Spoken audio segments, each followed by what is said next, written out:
I got another one for you. I was in because see on Saturday mornings, Mr. Factor and I, when I got married, Mr. Factor, he sent us on on a honeymoon. He gave us money, and he was extremely generous. Well, because my wife was a secretary for so many years, but he was very generous and very kind to us. And so and I used to go down to actually it's into Beverly Hills on Saturday mornings. Some Saturday mornings, I would go down to Wilshire Boulevard in Beverly Hills to Mr. Factor's office, and there would be a few girls there, but most of them were all off for the weekend.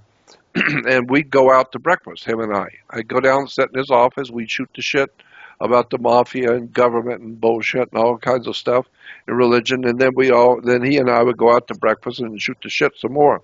Well, one day I was there on Saturday morning, and I was sitting in a swivel chair, and he's sitting in his big chair by his desk.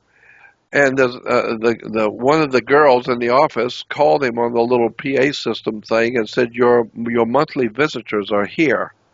And he said, "Okay, send them in." And so I said to Mr. Factor, I said, "Well, if you got company, I can leave and come back in a few minutes." He said, "No, no, no, no.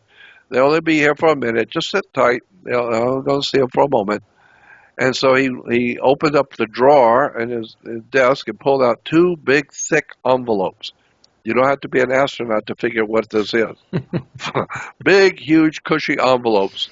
And so he said, "No, just sit tight, and I'll be back in a minute." So he went to hit the door to his office. Well, I'm sitting in a swivel chair, and so when he opened the door and he's talking to whoever he's talking to, I quietly swiveled my chair around to see who he's talking to. And there they were, because they were talking to him. They didn't see me over in the corner. They didn't see me seeing them.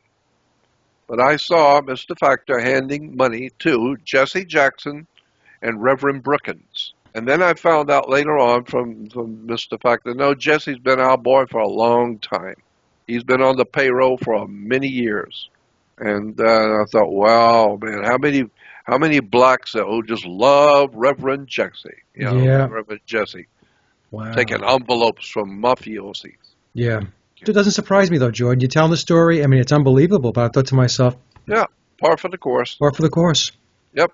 So don't look for anything righteous or holy or, and when you hear the word reverend, bullshit, reverend. We're Yeah. talking money.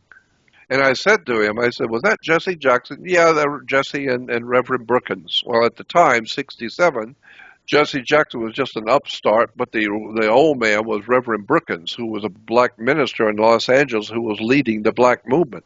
Mm-hmm. And I said to Mr. Factor, I said, "Well, that was Reverend Brookins," and I said, "He's a big name in the black movement." And John Factor looked at me and said, "No, no," and he pointed to himself. "I am the black movement. Oh, okay. You're talking to the black movement." In other words, without big money and powerful people in politics to protect you, Right. you ain't got no movement.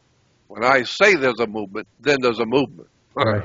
Wow. So he says, "So no, no, you're talking to the black movement."